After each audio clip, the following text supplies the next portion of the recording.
Hello అండి, అందరికీ నమస్కారం. Welcome back to daily info Telugu YouTube channel. ఈ వీడియోలో నేను మీకు చెప్పబోయే టాపిక్ ఏమిటి అంటే ఎన్టీఆర్ ఆరోగ్య బీమా పథకం అండి. యాక్చువల్గా మన రాష్ట్రంలో ప్రభుత్వం ఇదివరకు 2,50,000 రూపాయలు మాత్రమే హెల్త్ కవరేజ్ అయితే అందించేదన్నమాట. సో రీసెంట్గా జరిగినటువంటి క్యాబినెట్ సమావేశంలో ప్రభుత్వము ఈ యొక్క హెల్త్ కవరేజీను దాదాపుగా 25 లక్షల వరకు అయితే ఇంక్రీజ్ చేస్తున్నట్లు ఆమోదం అయితే తెలిపింది. దీనికి సంబంధించినటువంటి పూర్తి సమాచారం గురించి నేను మీకు ఈ వీడియోలో చెప్తాను. అంటే ఈ 25 లక్షల వరకు హెల్త్ కవరేజీ అనేది ఏ కుటుంబాలకైతే వర్తిస్తుంది, అదేవిధంగా ఏ విధమైనటువంటి వైద్య సేవలకైతే వర్తిస్తుంది, దీనికి కొత్తగా అప్లై చేసుకోవాలనుకుంటే అలా అప్లై చేసుకోవాలి, ఎక్కడికి వెళ్ళి అప్లై చేసుకోవాలి, కావలసినటువంటి డాక్యుమెంట్స్ ఏమిటి. సో ఈ విధంగా పూర్తి ఇన్ఫర్మేషన్ అయితే అందజేస్తాను. మీరు ఫస్ట్ అయితే వీడియోని ఎండ్ వరకు చూడండి. నేను చెప్పేటువంటి ఇన్ఫర్మేషన్ మీకు కనుక యూస్ఫుల్ అని అనిపించినట్లయితే లైక్ చేసి అందరికీ కూడా షేర్ చేయండి. ఫస్ట్ టైం ఎవరైనా ఛానల్ని విజిట్ చేయడానికి వచ్చినటువంటి వాళ్ళు ఉన్నట్లయితే ఛానల్ని సబ్స్క్రైబ్ చేసుకునేసి బెల్ ఐకాన్ అయితే ఆన్లో పెట్టుకునేసి ఒకసారి టెలిగ్రామ్ గ్రూప్ని కూడా విజిట్ చేయండి. అందులో కూడా జాయిన్ అయితే అవ్వండి. డిస్క్రిప్షన్లో అయితే లింక్ పెట్టున్నాను.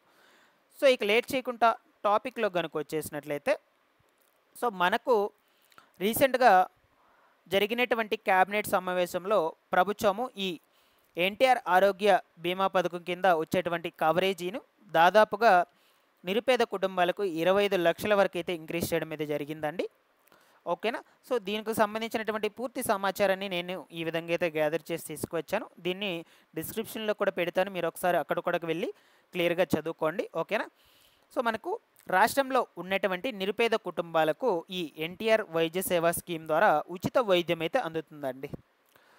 యాక్చువల్గా ఇదివరకు మనకు ఆయుష్మాన్ భారత్ అండ్ అదేవిధంగా డాక్టర్ ఎన్టీఆర్ వైద్య సేవా పథకం రెండు వేరువేరుగా అయితే ఉండేటివి.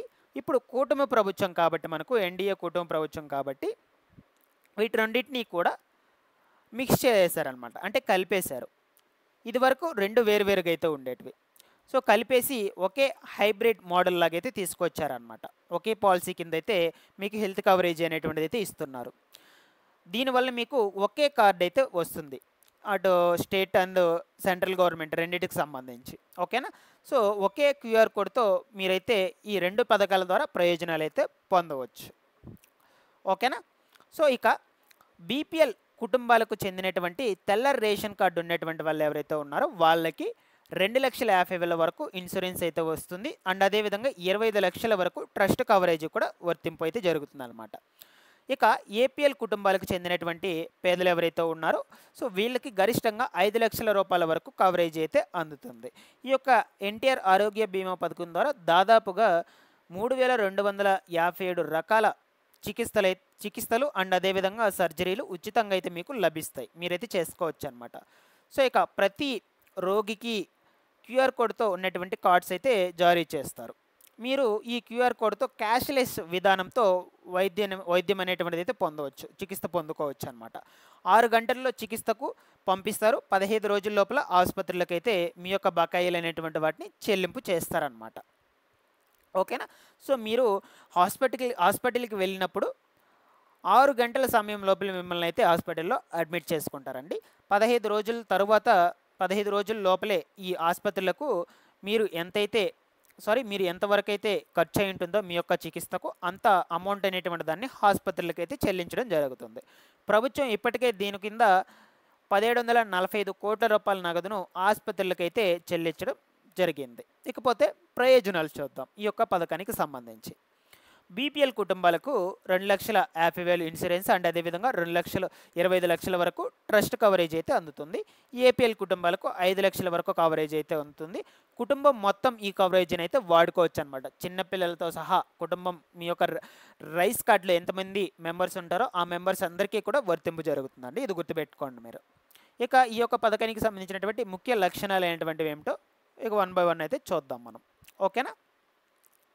సో మీరు కనుక ఈ యొక్క పథకం కింద ఉచిత వైద్యం పొందాలి అంటే ప్రభుత్వ ఆసుపత్రుల్లోనూ అండ్ అదేవిధంగా ప్రైవేట్ నెట్వర్క్ ఆసుపత్రుల్లోనూ క్యాష్లెస్ చికిత్స అయితే పొందవచ్చు అనమాట. పూర్తిగా ఉచితం. క్యాష్లెస్ అంటే మీరు ₹1 కూడా పే చేయాల్సిన అవసరం అయితే లేదు. అంటే మీ దగ్గర నుంచి ₹1 కూడా వాళ్ళైతే వసూలు అయితే చేసుకోరు.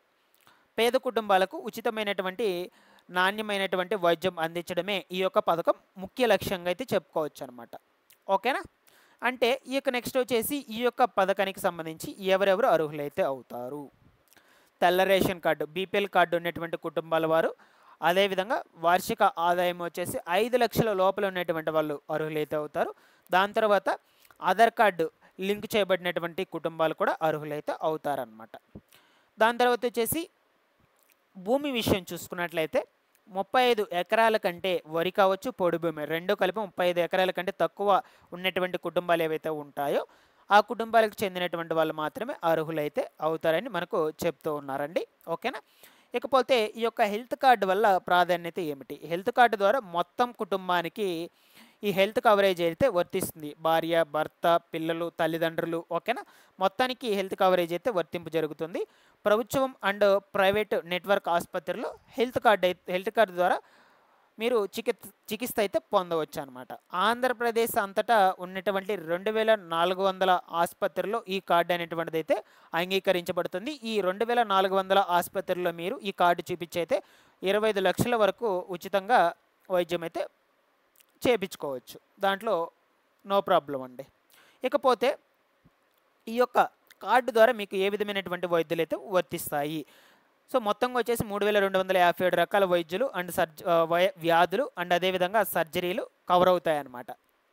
సో గుండె, కిడ్నీ, క్యాన్సర్, మెదడు, ఎముకలు, అదేవిధంగా మహిళా శిశు ఆరోగ్య సమస్యలు మొదలైనటువంటివి ఇందులో అయితే ఉంటాయి. ఇంకా కూడా చాలా అయితే ఉన్నాయండి. బట్ మనకు ఇంకా కంప్లీట్ ఇన్ఫర్మేషన్ అనేటువంటిది అయితే రిలీజ్ చేయలేదు ప్రభుత్వము. ఇక ముందు రోజుల్లో దీనికి సంబంధించి ఏమన్నా ఇన్ఫర్మేషన్ వస్తే నేను మీకు క్లియర్గా అయితే ఎక్స్ప్లెయిన్ చేయడానికి అయితే ప్రయత్నిస్తాను. ప్రజెంట్ అయితే వీటి వరకు అయితే ఈ కవరేజ్ అనేటువంటిది అయితే వర్తింపు జరిగేందుకు అవకాశం అయితే ఉండొచ్చు. బట్ ముందు రోజుల్లో చేంజెస్ కూడా చేసేందుకు అవకాశాలు అయితే ఉండొచ్చు అనమాట. ఇకపోతే ఫైనల్గా ఈ యొక్క కార్డ్స్ మీ దగ్గర లేనట్లయితే ఎలా అప్లై చేసుకోవాలంటే గ్రామ వార్డు సచివాలయం దగ్గరికి వెళ్ళి వెల్ఫేర్ అసిస్టెంట్ అధికారిని కలిసినట్లయితే అధికారికి చెప్పండి, ఈ విధంగా మాకు రీసెంట్గా కొత్త రేషన్ కార్డు అయితే వచ్చింది, మాకు ఈ యొక్క హెల్త్ కార్డు కోసం అప్లై చేయాలనుకుంటున్నాము, అప్లై చేయండి అని మీరు అక్కడ కనుక చెప్పినట్లయితే వాళ్ళు హెల్త్ కార్డుకి అయితే అప్లై చేస్తారనమాట. బట్ ఇంకా మనకు అప్లికేషన్ డేట్ అయితే రాలేదు, మీరు అప్లై చేసుకోవడానికి డేట్ అయితే అనౌన్స్ చేయలేదు, అది కూడా చెప్తున్నాను. ముందు రోజుల్లో దీనికి సంబంధించి ఇన్ఫర్మేషన్ వచ్చినా సరే నేను మీకైతే అప్డేట్ అయితే ఇస్తూ ఉంటాను అప్లై చేసుకునే దానికి సంబంధించి. ఓకేనా. మీరు అది కూడా రెగ్యులర్గా ఛానల్ అయితే ఫాలో అయితే అవుతూ ఉండండి నేను పెట్టేటువంటి వీడియోస్ని. Thanks for watching this one.